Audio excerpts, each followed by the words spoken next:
नमस्कार दोस्तों, स्वागत है आपका आपके अपने यूट्यूब चैनल पे।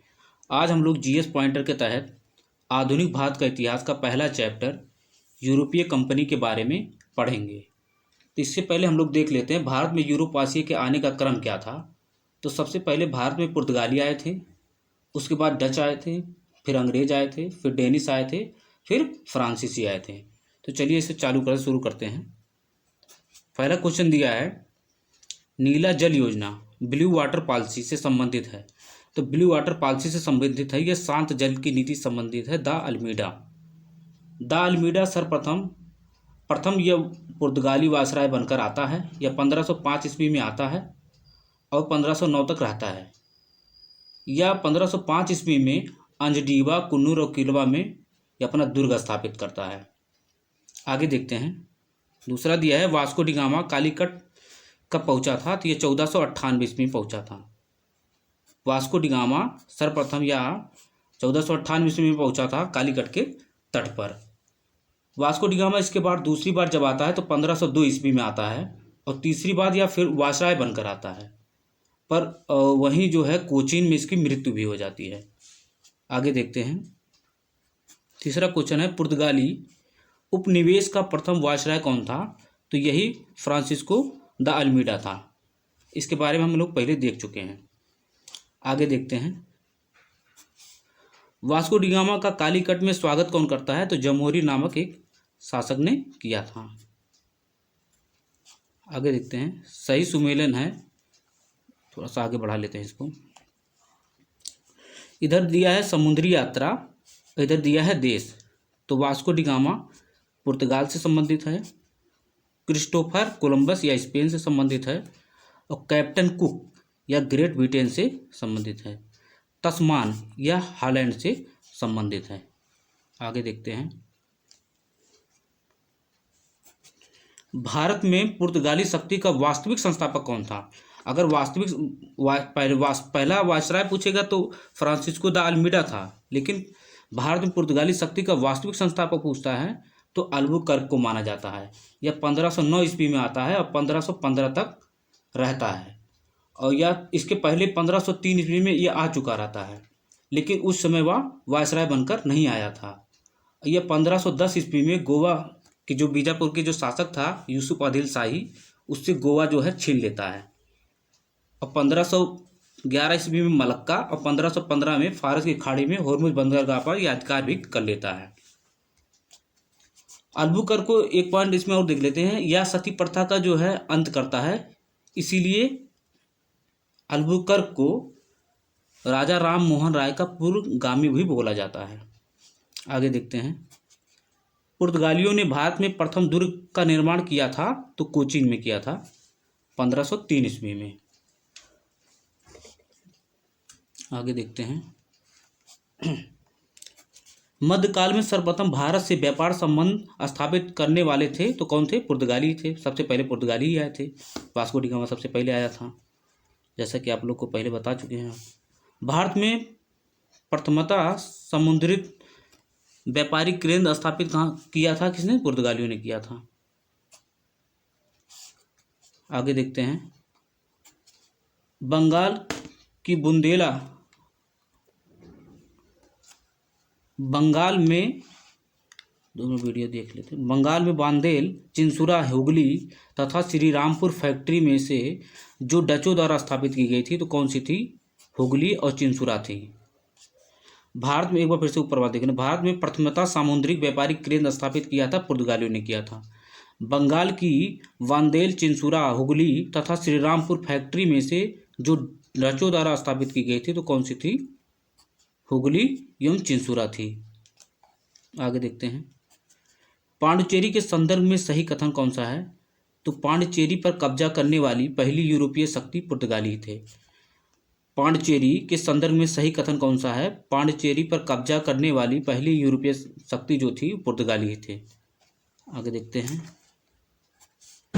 हुगली को बंगाल की खाड़ी में सामुद्रिक लूटपाट के लिए अड्डा बनाया था कि किसने बनाया था। पुर्तगालियों ने ही बनाया था। हुगली को बंगाल की खाड़ी में सामुद्रिक लूटपाट के लिए अड्डा कौन बनाया था। पुर्तगालियों ने बनाया था। आगे देखते हैं। कलकत्ता का संस्थापक किसे कहा जाता है? तो कलकत्ता का संस्थापक जॉब चारनाक को कहा जाता है। कलकत्ता का संस्थापक किसे कहा जाता है? जॉब चारनाक को कहा जाता है। आगे देखते हैं। भारत में यूरोपीय शक्तियों के प्रवेश के संदर्भ में सही कथन है। तो इसमें है, अंग्रेजों ने अपना पहला कारखाना दक्षिण भारत में मछलीपट्टनम में लगाया। आगे बढ़ा देते हैं। लगाया। पूर्वी भारत में अंग्रेजी कंपनी ने 1633 ईस्वी में उड़ीसा में प्रथम कारखाना लगाया। डुप्ले के नेतृत्व में फ्रांसीसियों ने 1746 ईस्वी में मद्रास पर कब्जा किया था। भारत में यूरोपीय शक्तियों के प्रवेश के संदर्भ में सही कथन क्या है? अंग्रेजों ने अपना पहला कारखाना दक्षिण भारत में मछलीपट्टनम में लगाया। पूर्वी भारत में अंग्रेजी जो कंपनी थी वो 1633 ईस्वी में उड़ीसा में पहला कारखाना लगाया। डुप्ले के नेतृत्व में फ्रांसीसियों ने 1746 ईस्वी में मद्रास पर कब्जा किया था। आगे देखते हैं।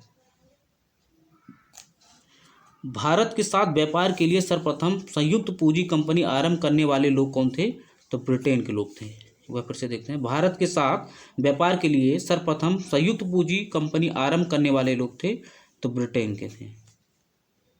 सही कथन दिया है। डचों ने पुर्तगालियों को पराजित किया और आधुनिक कोच्चि में उन्होंने फोर्ट विलियम्स का निर्माण किया। सही कथन कौन सा है? एक बार फिर से बोलते हैं। डचों ने पुर्तगालियों को पराजित किया और आधुनिक कोच्चि में उन्होंने फोर्ट विलियम का निर्माण किया था। आगे बढ़ते हैं दोस्तों। भारत में ईस्ट इंडिया कंपनी की सफलता का राज क्या था?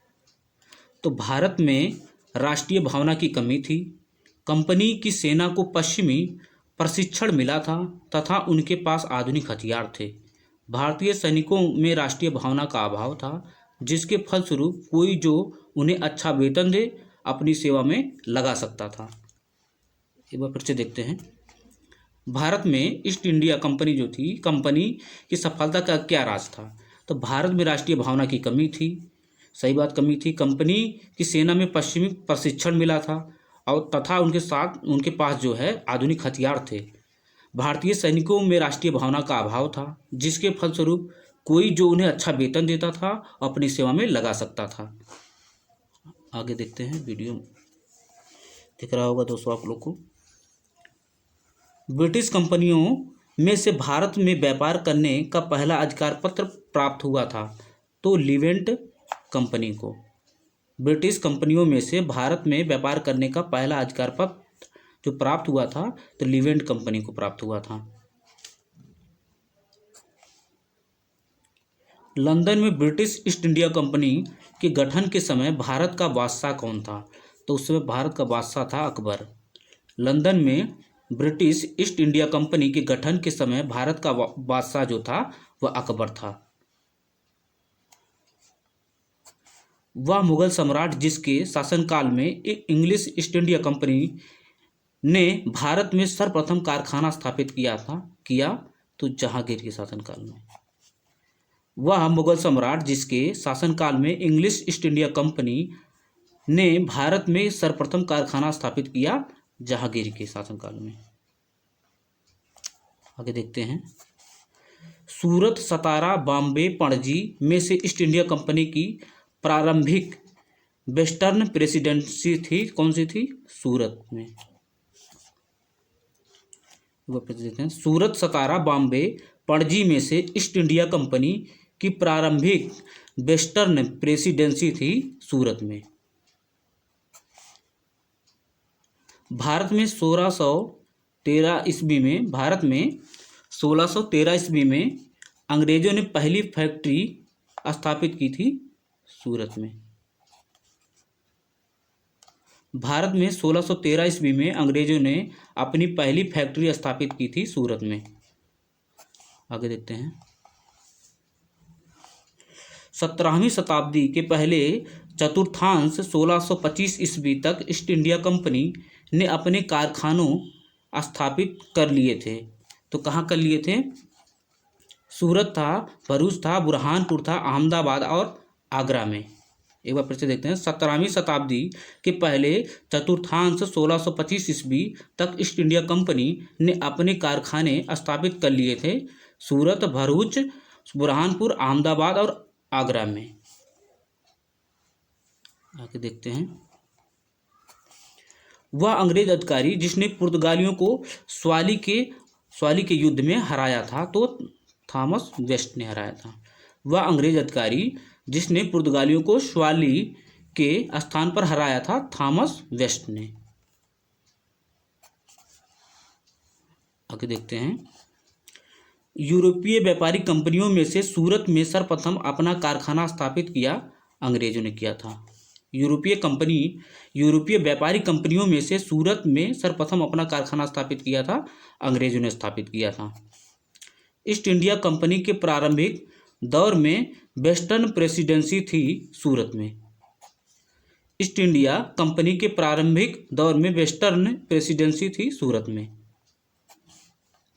ब्रिटिश ईस्ट इंडिया कंपनी ने बम्बई लिया था, तो पुर्तगालियों से लिया था, दहेज में इनको मिला था।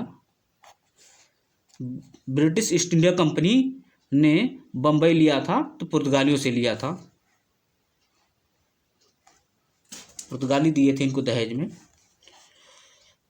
आगे देखते हैं। अवध के नवाब सादत अली ने प्रयागराज, इलाहाबाद का किला अंग्रेजों को सौंप दिया था, तो कब सौंपा था? 1797 ईस्वी में।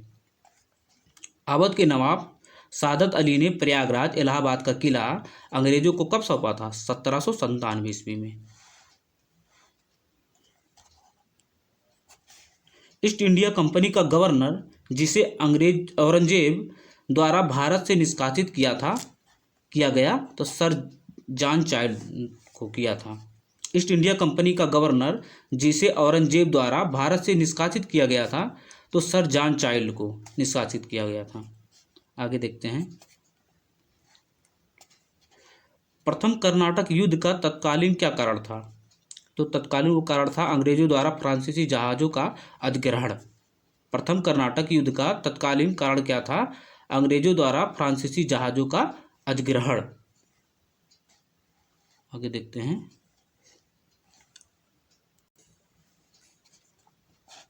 कर्नाटक युद्ध लड़ा गया, तो अंग्रेज और फ्रांसीसियों के मध्य में कर्नाटक का युद्ध लड़ा गया था।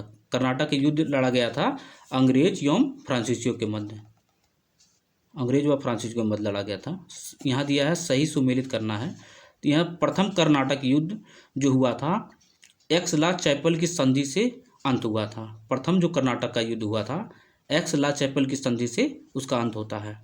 द्वितीय जो कर्नाटक युद्ध हुआ था वह अनिर्णायक था, ठीक है। द्वितीय जो कर्नाटक युद्ध था वह अनिर्णायक था, उसका कोई निर्णय नहीं आया था। तृतीय कर्नाटक युद्ध में पेरिस की संधि से अंत होता है। तृतीय कर्नाटक युद्ध जो होता है उसके बाद पेरिस की संधि से उसका अंत होता है। प्रथम मैसूर युद्ध में ब्रिटिश की हार होती है। उस समय प्रथम मैसूर युद्ध में जो ब्रिटिश की हार होती है, उस समय टीपू सुल्तान के पिता हैदर अली मैसूर के युद्ध में लीड कर रहे थे। आगे देखते हैं। यहाँ भी सुमेलित दिया है, इधर दिया है युद्ध, इधर दिया है वर्ष। कर्नाटक का प्रथम युद्ध 1746 से 48 तक चलता है और कर्नाटक का द्वितीय युद्ध 1749 से 54 तक चलता है। कर्नाटक का तृतीय युद्ध 1758 से 1763 तक चलता है। एक बार फिर से देखते हैं। कर्नाटक का प्रथम युद्ध 1746 से 48 तक, कर्नाटक का द्वितीय युद्ध 1749 से 1754 तक, कर्नाटक का तृतीय युद्ध 1758 से 1763 तक। आगे देखते हैं दोस्तों। प्रथम यूरोपियन व्यक्ति जिसने भू क्षेत्र अर्जित करने के उद्देश्य से भारतीय राजाओं के झगड़ों में भाग लेने की नीति आरंभ की थी, यह डुप्ले ने की थी, यह फ्रांसीसी था। प्रथम यूरोपियन व्यक्ति जिसने भू क्षेत्र अर्जित करने के उद्देश्य से भारतीय राजाओं के झगड़े में भाग लेने की नीति आरंभ की थी, तो किसने किया था? डुप्ले ने किया था। भारत में फ्रांसीसियों ने अपना सबसे पहला कारखाना कहाँ स्थापित किया था? सूरत में किया था। भारत में फ्रांसीसियों ने अपना सबसे पहला कारखाना कहाँ स्थापित किया था? सूरत में किया था। आगे देखते हैं। फ्रांसीसी ईस्ट इंडिया कंपनी स्थापित हुई थी, तो यह किसके शासनकाल में हुई थी? लुई 14वें के शासनकाल में हुई थी। फ्रांसीसी ईस्ट इंडिया कंपनी संस्थापित हुई थी लुई 14वें के शासनकाल में। भारत में फ्रांसीसी कंपनी का संस्थापक माना जाता है, तो किसको माना जाता है? काल्बर्ट को माना जाता है। भारत में फ्रांसीसी कंपनी का संस्थापक माना जाता है, काल्बर्ट को माना जाता है। बंगाल में डचों द्वारा स्थापित कारखाना था हुगली और चिंसुरा था। बंगाल में डचों द्वारा स्थापित कारखाना था हुगली और चिंसुरा में। डच ईस्ट इंडिया कंपनी ने पटना में अपनी फैक्ट्री स्थापित की थी 1632 ईस्वी में। डच ईस्ट इंडिया कंपनी ने पटना में अपनी पहली फैक्ट्री कब स्थापित की थी? 1632 ईस्वी में। आगे देखते हैं दोस्तों। फ्रांसीसी दक्कन में शक्ति आंदोलन स्थापित करने में असफल रहे क्योंकि अंग्रेजों की फौज शक्तिशाली थी।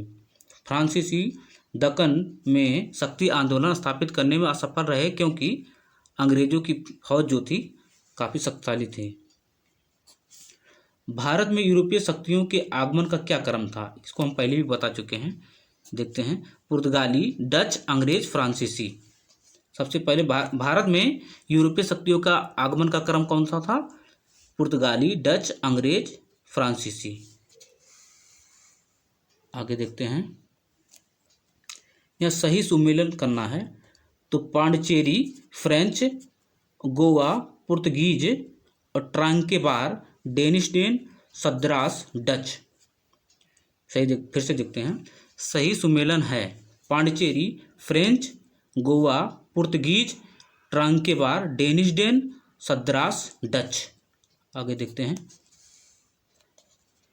यूरोप वासियों का सर्वोत्तम सोरा और अफीम प्राप्त होता था, कहाँ से प्राप्त होता था? बिहार से। यूरोप वासियों को सर्वोत्तम सोरा और अफीम कहाँ से प्राप्त होता था? बिहार से होता था। भारत में डचों द्वारा स्थापित प्रमुख व्यापारिक केंद्र कौन सा था? तो वह था नागपट्टनम, चिंसुरा, मछलीपट्टनम, सूरत, भरूच, आगरा, कोचीन, अहमदाबाद तथा पटना।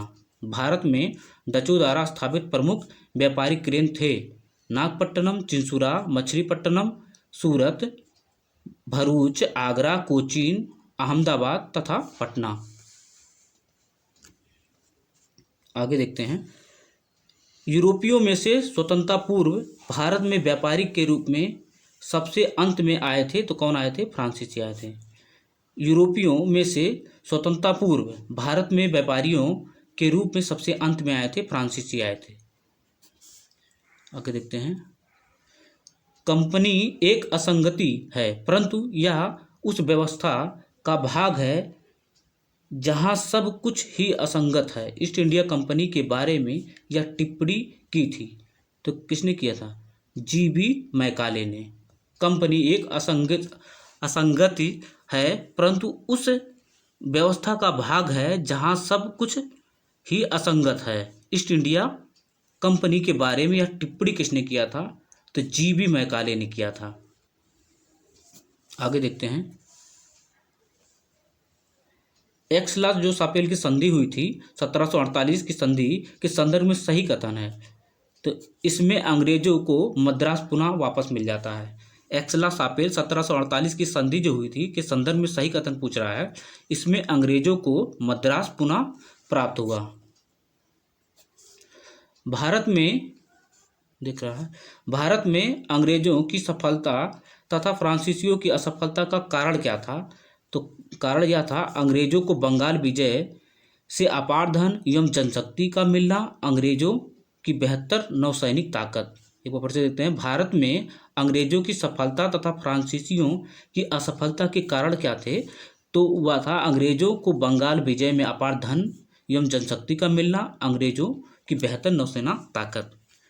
दोस्तों, अगर आपको वीडियो अच्छा लगा हो तो वीडियो को लाइक तथा चैनल को सब्सक्राइब कर दें और अपने दोस्तों में शेयर कर दें।